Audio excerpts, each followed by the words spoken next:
चलिए आज हमारा जो इसका लास्ट टॉपिक जो इस बायोकेमिस्ट्री का है वो एंजाइम्स।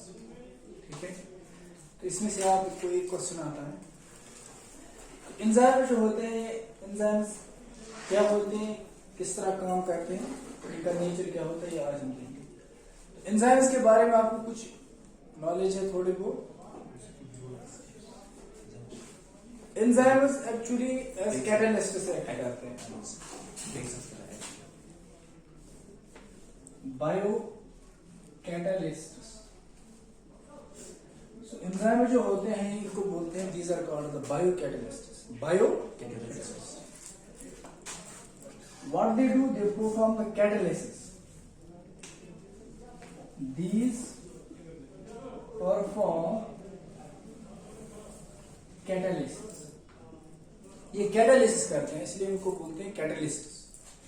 अब चूंकि आपने केमिस्ट्री में जो इनका नाम बताया वो कैटलिस्ट, केमिस्ट्री में शुद्ध बनाना एंजाइम्स सिंपल कैटलिस्ट।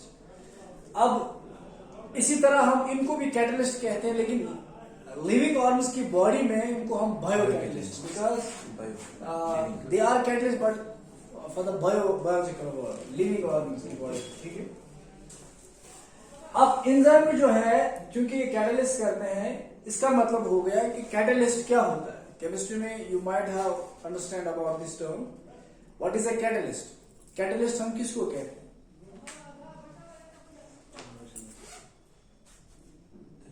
कैटलिस्ट किसको हम कहते हैं? कैटलिस्ट वो होता है जो रिएक्शन को स्पीड अप करता है। जो रिएक्शन होती है उस रिएक्शन को स्पीड अप करता है। A catalyst speeds of the reaction। तो रिएक्शन को स्पीड अप करना, जो रिएक्शन की रेट होती है उसको स्पीड अप करना, रिएक्शन को कंप्लीशन के लिए स्पीड अप करना, तेजी से करना। मिसाल के तौर पर फॉर एग्जांपल अगर हम कहेंगे जैसे आप खाना खाते हो, हम जब अपने मैदे की बात करते हैं डाइजेशन के रिलेटेड, अगर आप खाना खाओगे नॉर्मली तो अगर एंजाइम्स जो आपके लिए डाइजेशन कराते हैं, जैसे प्रोटीन के लिए एंजाइम्स होते हैं, कार्बोहाइड्रेट्स की डाइजेशन के लिए एंजाइम्स होते हैं, फैट्स के लिए होते हैं जैसे लाइपेसेस फॉर लिपिड्स फैट्स, ठीक है ना, इसी तरह प्रोटीएसेस फॉर प्रोटीन्स, राइट। इस तरह के एंजाइम जो होते हैं जब हम खाना खाते हैं तो नॉर्मली 3 या 4 घंटे के अंदर अंदर सारा फूड डाइजेस्ट होता है। तो ये जो टाइम जो कम लगा, ठीक है, 3 घंटे 4 घंटे जो लगे किनकी वजह से। लेकिन अगर हम ऐसी फूड को ले लेंगे बाहर और उसको सिंपली हाइड्रोक्लोरिक एसिड में डालेंगे, क्योंकि मैदे में क्या होता है हाइड्रोक्लोरिक एसिड, यहाँ सिंपली उसको ऐसे ही डालेंगे, HCl में डालेंगे और एंजाइम उसमें ऐड नहीं करेंगे, it will take complete day, more than that. तो एक दिन 25 घंटे इसमें लग सकते हैं। तो इसका मतलब यहाँ पे हमें पता चलता है कि जो कैटलिस्ट होते हैं ये इस रिएक्शन को बहुत तेज ले जाते हैं, इसका टाइम कम कर देते हैं। जहां पे आपको एक दिन लगेगा, many आवर्स लगेंगे, तो वहां पे कुछ आवर्स आपको लगते हैं उस रिएक्शन को कंप्लीट करते हैं। ठीक है, इसी को हम बोलते हैं कैटलिस्ट, जो स्पीड अप करते हैं रिएक्शन। ठीक है, अब जरा अगर हम देखेंगे इस कैटलिस्ट को समझने के लिए, पहले हम देखेंगे जो एंजाइम्स होते हैं इनका जो न्यूमेरिक है, ठीक है, CTPS, this is numeric for enzyme. CTPS, these are colloidal, these are colloidal in nature, these are colloidal। so enzymes आप ऐसे भी लिख सकते हो, when you have to describe the enzymes तो एक पॉइंट मत। enzymes are biocatalysts, number 1, right? Yes, sir. They speed up the reaction. These are colloidal in nature, these are thermolabile,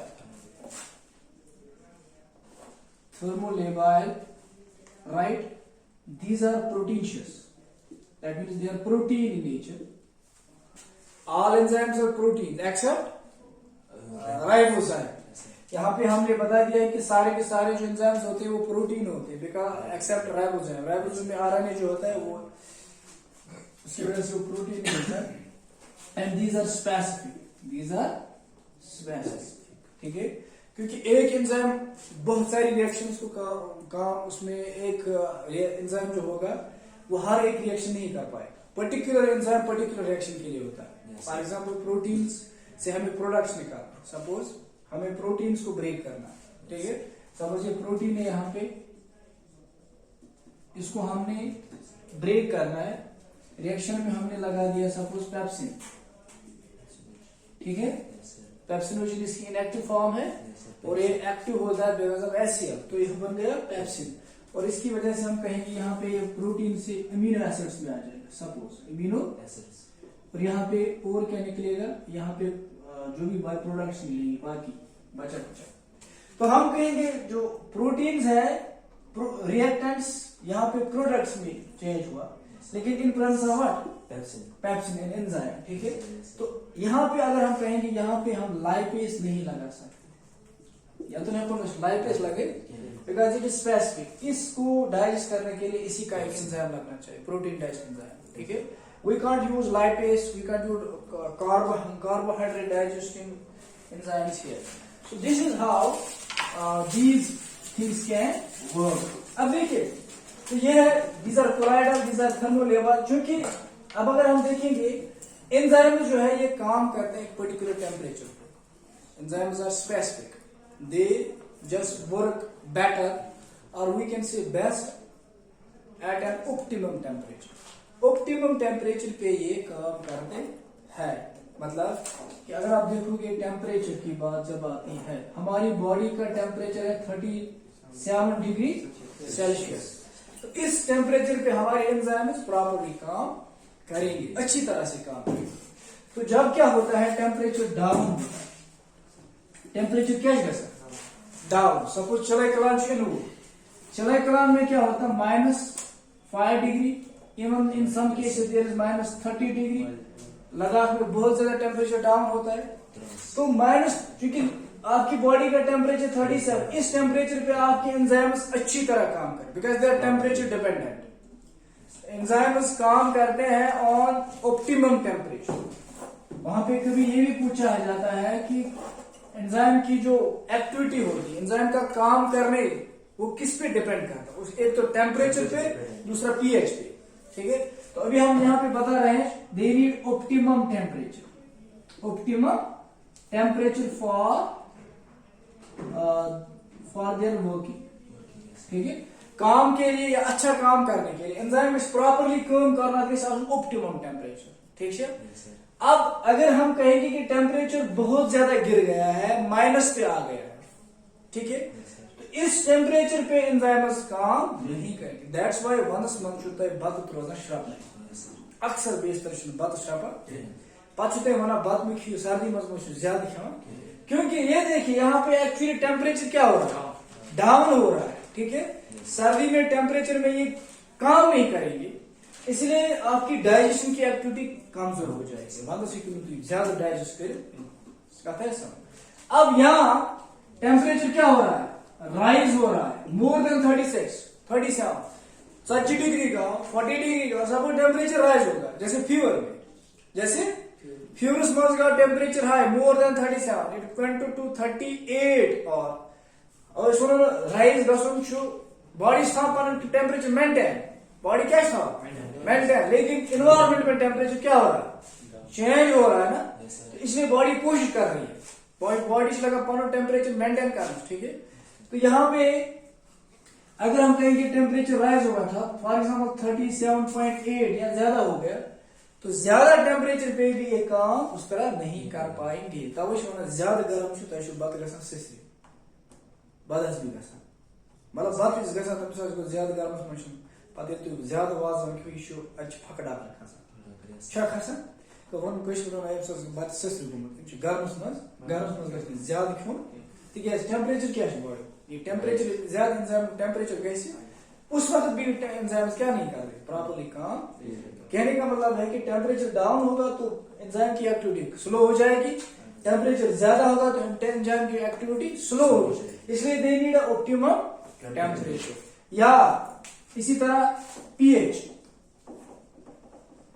enzymes they work best at optimum pH. Enzymes work best at optimum pH. इनके लिए pH होना चाहिए, जो pH उनको चाहिए होता है उसी पे ये काम करेंगे. फॉर एग्जाम्पल अगर हम देखेंगे स्टमक में जो pH होता है दैट इज अबाउट 2.5 और 2, सिंपली 2.2 और 2.5. तो आप देखिए pH जो होता है मैदे का वो क्या है 2 और सिंपली होंगे 2 से थोड़ा आगे. तो 2 है, 2 मतलब when you read the scale, this is 6, 5, 4, 3, 2, 1. यहां से 8, 9, 10, 11, 12, 13, 14 सॉलिड सब्स की स्केल pH. यहां से इधर की जब जाएगा तो pH जब यहां से आगे जाएगा तो इट इज अल्कलिनिटी, ये बेसिक बन जाता है, शुड एसिडिक बना. तो जब यहां से हम जाएंगे तो ये क्या है acidic. One is most acidic, second is then acidic, this acidic, right. तो यहां पे आप देखिए स्टमक का pH क्या हो रहा है 2, 2.5 और 2.2 लाइक दैट. तो ये जो एसिडिक है स्टमक का pH है जो है वो क्या है. अब इस एसिडिक pH में कुछ एंजाइम्स काम करें. अगर pH एडगा ना सपोज एडगा pH 8 या 7, अगर अब स्टमक का pH क्या हो रहा है ज्यादा हो रहा है, सपोज स्टमक का pH क्या आ गया 7.5, क्या हो गया किसका स्टमक का pH 7.5 मतलब ये बेसिक की तरफ जा रहा है. तो यहां पे स्टमक में कौन सा एंजाइम होता है पेप्सिनोजन है ना, जो किस में कन्वर्ट होता है पेप्सिन में, right. It needs hydrochloric acid. So that is why this enzyme works best on lower pH. अब इसका pH इंक्रीज हो रहा है क्योंकि बना बेसिक अल्कलाइन बना. तो ये एंजाइम एक्टिव ही नहीं होगा, एक्टिव एसिडिक होगी pH भी एसिडिक, क्या बनाएगी बेसिक pH. तो इस pH में आपका जो स्टमक है वो एंजाइम काम नहीं करेगा. इसलिए स्टमक में pH कम होना चाहिए, pH एसिडिक होना चाहिए, तब जाके वहां के एंजाइम्स क्या करेंगे प्रॉपरली काम. तो यही वजह है कि आपके मैदे का जो pH होता है वो कम होता है. तब मैदा से एसिड मैद क्या मैद समझता है कुछ acid hydrochloric, because this enzyme works best on low pH acidic pH.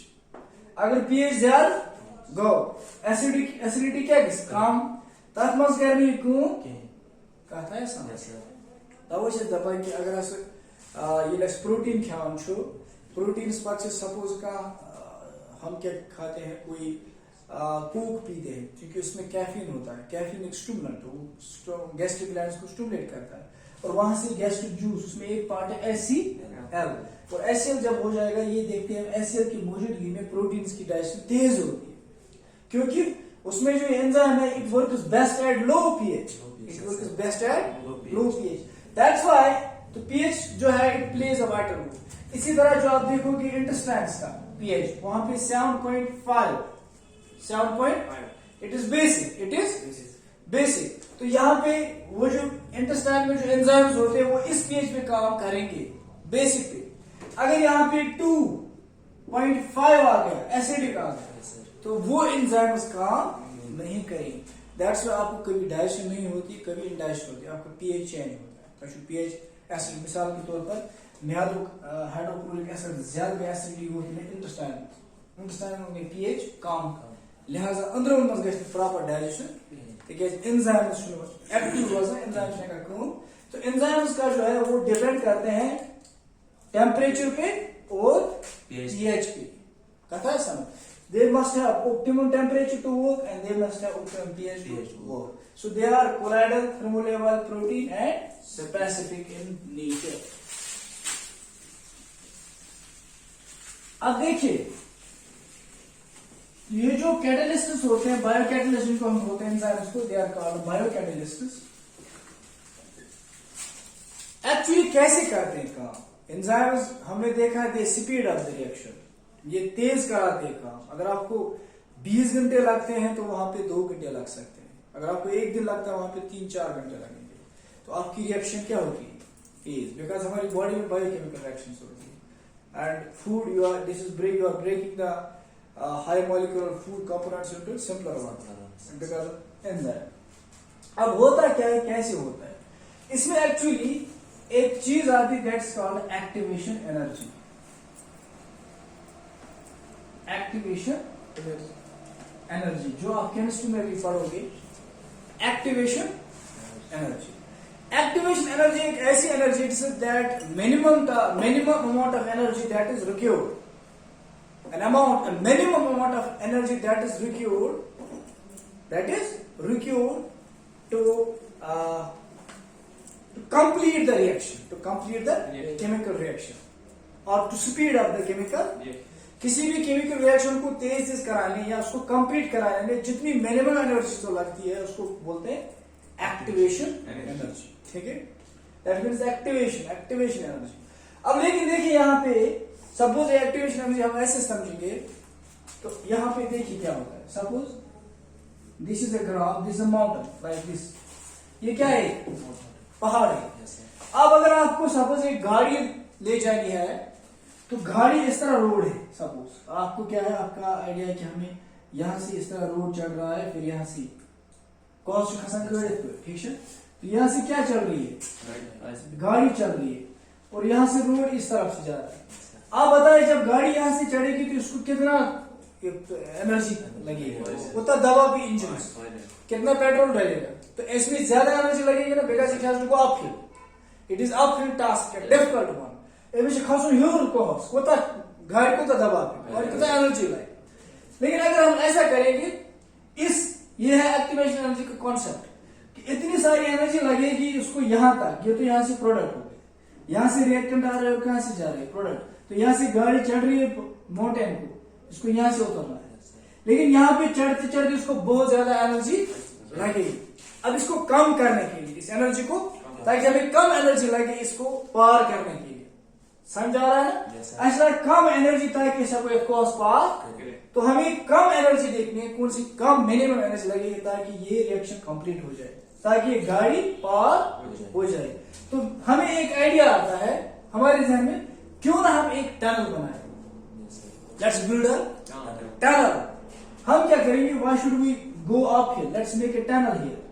हम यहाँ पे एक टनल बनाए. तो सपोज हमने एक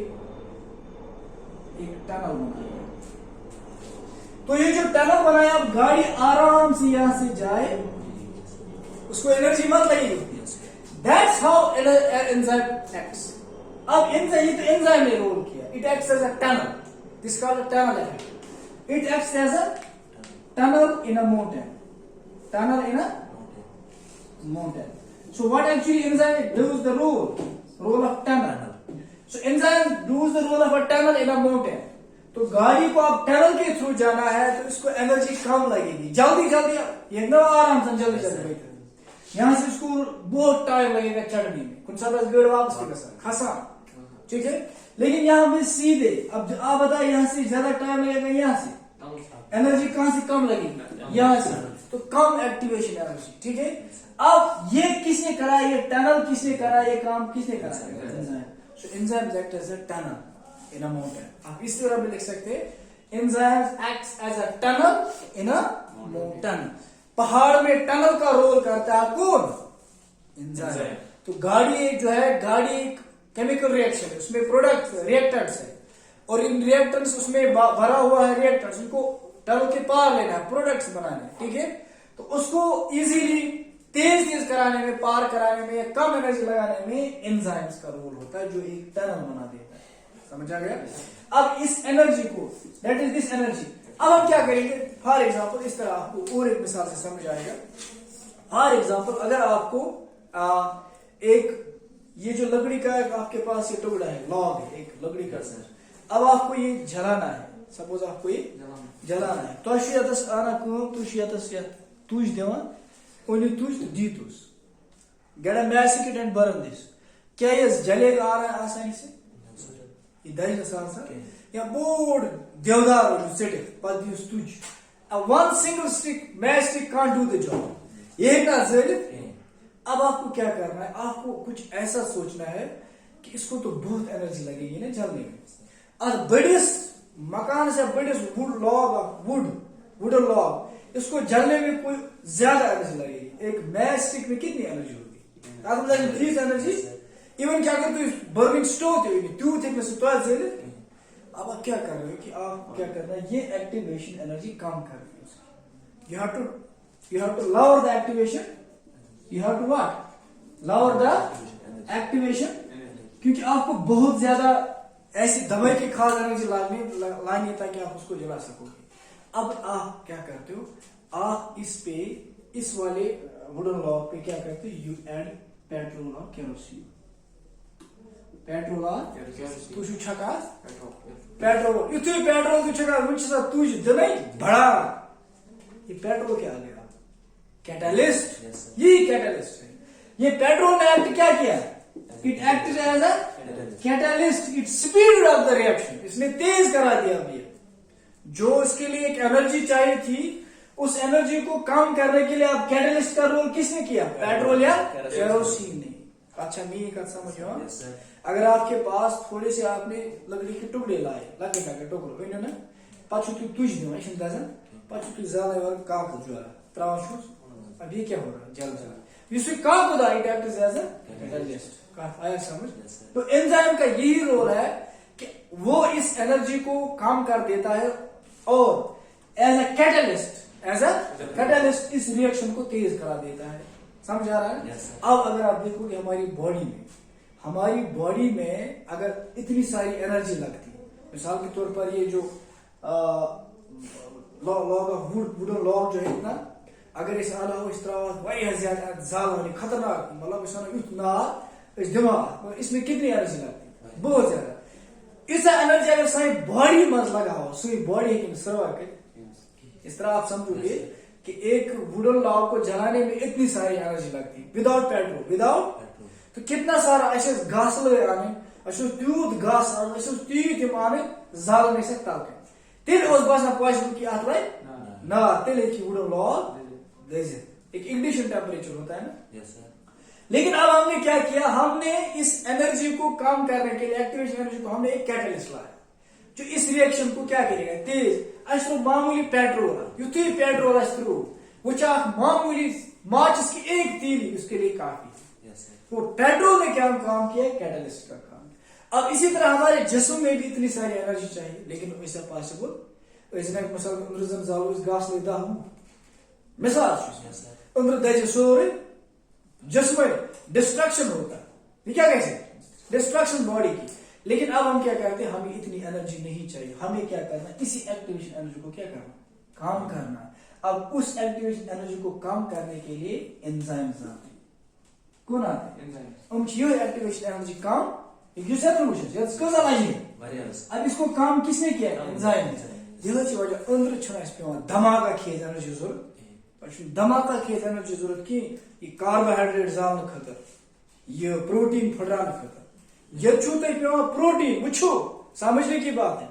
आपने गोश्त का एक टुकड़ा लाया and you are just putting on a fire, roast कर रहे हो, जो बजाने कितना फ्लेम होता है, दजाशा। उसके बाद भी क्या देखे हैं, उसकी कोई उतनी चेंज शुरुआत सिर्फ दज नहीं होता रोस्ट, और उसके पीसेस नहीं होते। अब आपने ये गोश्त का टुकड़ा तो सूटे कुछ निकला रोट का, फिर वो क्या वहां पे गोश्त का टुकड़ा रह जाता है, समझ लो।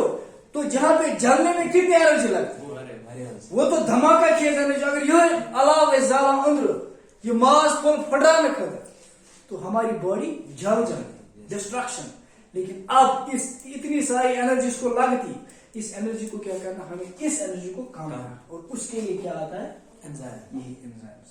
तो that's why we are saved, हमारी बॉडी डिजास्टर से बढ़ जाती है। और यही भी है कि नेचर में अगर ये एक्टिवेशन एनर्जी भी नहीं होती, नॉर्मली ये तो लिविंग बॉडीज में हमने बोला कि हमें इस तरह होना, लेकिन नेचर में अगर आप देखेंगे, अगर ये वाली एक्टिवेशन एनर्जी नहीं होती तो हर चीज एकदम जल जाती है, किसी फान डिजास्टर पूरा क्या हो जाता है, डिजास्टर। मतलब कि अगर आपको एक लकड़ी जलानी है तो इसके लिए बहुत ज्यादा एनर्जी चाहिए होती है। अगर मामूली एनर्जी आती ना जरूरत अत लगी पीक से तेल क्या दुनिया से तब फॉर एग्जाम्पल आप यहाँ पे कोई चीज रखते हो जिस फ्लैमेबल मामूली ऑक्सीजन ना कोई गैस है ऐसे, मामूली तथ लगा तथ क्या लगा तो उसकी एक्टिवेशन एनर्जी कम है तथ जरूरत कत एक्टिवेशन वारिया ज्यादा इसलिए तथ थवान सेफ जाए यह रोजन की लग ना यह फ्लैमेबल या तो लिखित इनफ्लैमेबल तो टैंकर नसा हाईली इनफ्लैमेबल मामूली अगर तक टेम्परेचर मिला सो एनर्जी तथ है लेकिन दुनिया में ऐसी भी चीजें हैं जिनको ऐसी एनर्जी चाहिए जो नॉर्मली नहीं कर हो सकती जल नहीं सकती फॉर एग्जाम्पल बड़ बड़ वुच तो ये लकड़ तो ये दज की तो ये भी एक ऑर्डर है अगर ये एक्टिवेशन एनर्जी की आसे न कुछ ज्यादा कुछ तिले सर्वाइव अगर ये आसे ऑटोमेटिकली गसा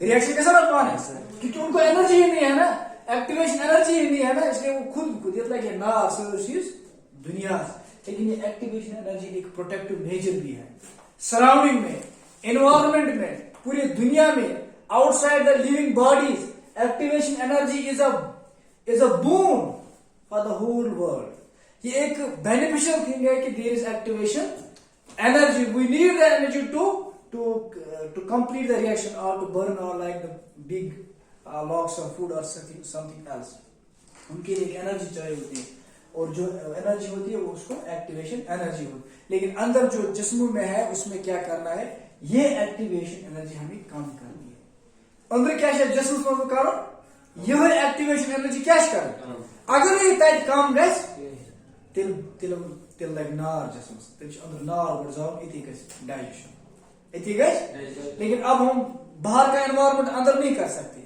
ये नेबर के एनवायरमेंट कैटलिस्ट जरूरत मगर तिस एनर्जी तिस एनर्जी जरूरत नेबर कन रिएक्शन करने खतर एक्टिवेशन एनर्जी पार कर activation energy energy to break the bonds to make the products तो बहुत ज्यादा एनर्जी लगती है बाहर लेकिन अगर ये एनर्जी हम अंदर लगा देते हमारी बॉडी सर्वाइव इसलिए हमें इस एनर्जी को क्या करना है काम करना अंदर लिविंग बॉडीज में इस एनर्जी को क्या करना काम करना और वो काम कौन करते बायोकैटलिस्ट एंजाइम ये वजह है आप अलाव जाल प्रोटीन डाइजेशन खतर या फैट डाइजेशन खतर अलाव जाल या इस चीज दुनिया से डाइजेस्ट सिंपली आपको क्या है वहां पे एक एंजाइम आता है जो इस एक्टिवेशन एनर्जी को क्या करा देता है जिस तरह मैंने अभी कहा कि एक बड़े वुडन लाव को जलाने के लिए पेट्रोल की जरूरत होती है उसकी एक्टिवेशन एनर्जी हम उतना एक्टिवेशन एनर्जी नहीं ला सकते कोई शक्ल फ्यूल दे अब इसको क्या कहेंगे हम एक कैटलिस्ट एक्ट करेंगे कैटलिस्ट मतलब हम इस पे पेट्रोल लगा देंगे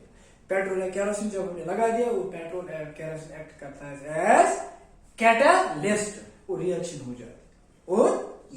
हो जाती है वहां पे जो वुड था जिसमें आपको पता है वहां पे कार्बन होता है वुड में क्या है कार्बन और कार्बन जब जल जाता है तो वहां किसमें चेंज होता है कार्बन डाइऑक्साइड माना धूप होता तो ये रिएक्शन हो रही ना रिएक्टेंट्स बर्न हो रहे प्रोडक्ट्स बन रहे कार्बन डाइऑक्साइड वहां निकल रहा है तो ये रिएक्शन हो गई ना लेकिन इस रिएक्शन को जल्दी फास्ट किसने करा है पेट्रोल में तो पेट्रोलियम यहाँ पे क्या है एज ए कैटलिस्ट इस तरह कैटलिस्ट एंजाइम जो होते हैं act as biocatalyst to speed up the rate of reaction और to lower the activation energy इतना समझ आ गया